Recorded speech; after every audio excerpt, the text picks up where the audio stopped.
আচ্ছা, মহাবিশ্বের সবকিছুরও তো একটা শুরু ছিল, তাই না? এই যে আপনি ভিডিওটি দেখছেন, এর একটা শুরু ছিল। আপনার জীবনের একটা শুরু ছিল। এমনকি এই মহাবিশ্বেরও একটা শুরু ছিল, যাকে বিজ্ঞান বলে বিগ ব্যাং। কিন্তু যার কোনো শুরু নেই, তাকে কি আপনি কল্পনা করতে পারবেন? ঘড়ির কাঁটা উল্টো দিকে ঘুরতে ঘুরতে যদি একদম শুরুতে চলে যান, যখন সময় ছিল না, মহাকাশ ছিল না, এমনকি শূন্যতাও ছিল না, তখন কে ছিল? আজ আমরা এমন এক সত্তার রহস্য উন্মোচন করব, যার কোনো জন্মদিন নেই, যাকে কেউ জন্ম দেয়নি, এবং যার কোনো শেষ নেই। আজ জানবো আসলে আল্লাহ কে।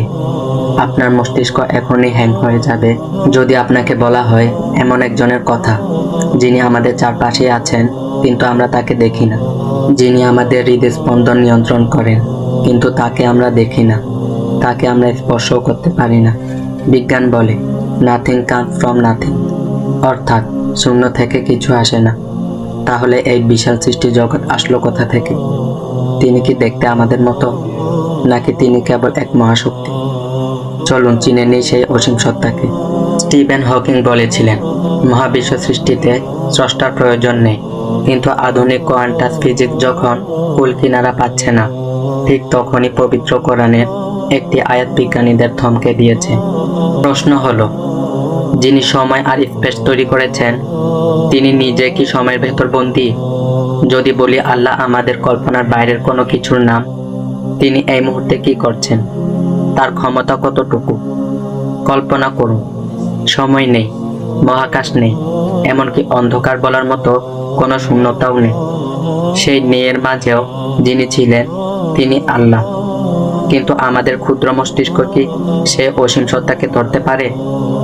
আমরা যা কিছু চিন্তা করি তার সময় ধারা সীমাবদ্ধ, কিন্তু সময় নিজেই আল্লাহর একটি সৃষ্টি।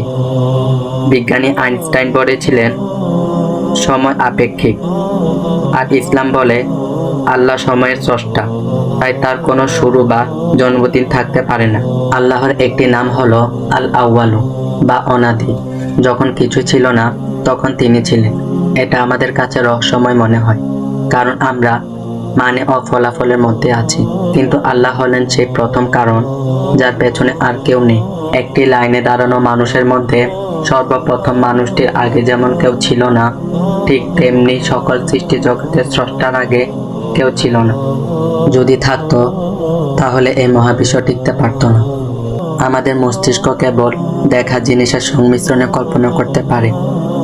হাতি দেখেছেন, কিন্তু আপনি যদি কখনো নীল রঙের হাতি না দেখেন, তবে আপনার মস্তিষ্ক একটি হাতি ও নীল রং এগুলো মিলিয়ে একটা ইমেজ তৈরি করবে। কিন্তু আল্লাহকে কেউ দেখেনি, তাই তাকে কল্পনা করা অসম্ভব। তার হাত আছে, চোখ আছে, কিন্তু তা মানুষের মতো ভাবা বা কোনো প্রাণীর মতো ভাবাটা ভুল। কারণ তিনি কারো মতো নয়, তিনি তার মতোই। তার দেখা ও শোনার জন্য অঙ্গের ওপর নির্ভর হতে হয় না। তিনি যেভাবে চান সেভাবেই দেখেন, যেভাবে চান সেভাবে শোনেন। অনেকেই মনে করেন আল্লাহ শুধু সৃষ্টি করে ছেড়ে দিয়েছেন, কিন্তু কোরআন বলছে প্রতিদিন তিনি নতুন নতুন কাজে নিয়োজিত। সূরা রহমান। এই মুহূর্তে পৃথিবীর কোথাও প্রাণ জন্ম নিচ্ছে, কোথাও মৃত্যু হচ্ছে, কারো রিজিক বাড়ছে, কেউ বিপদে পড়ছে। কোটি কোটি গ্রহের কক্ষপথ থেকে শুরু করে আপনার শরীরের ভেতরকার প্রতিটি কোষের বিভাজন সবকিছু তার সরাসরি তত্ত্বাবধানে হচ্ছে। অবাক করার মতো বিষয় হলো, একই সাথে কোটি কোটি মানুষের দোয়া তিনি শুনছেন এবং প্রত্যেকের উত্তর আলাদাভাবে দিচ্ছেন। তার কাছে একটি কাজ অন্য কাজের জন্য বাধা হয়ে দাঁড়ায় না। এক হাদিসে আছে, আমি এক গুপ্ত ভাণ্ডার ছিলাম, আমি চাইলাম আমাকে চেনা হোক, তাই আমি সৃষ্টি জগৎ সৃষ্টি করলাম। আল্লাহ কেন ধর্ম দিলেন? কারণ তিনি আমাদের ইচ্ছা শক্তি অনুভূতি দিয়েছেন, যাতে আমরা তাকে অনুভব করতে পারি।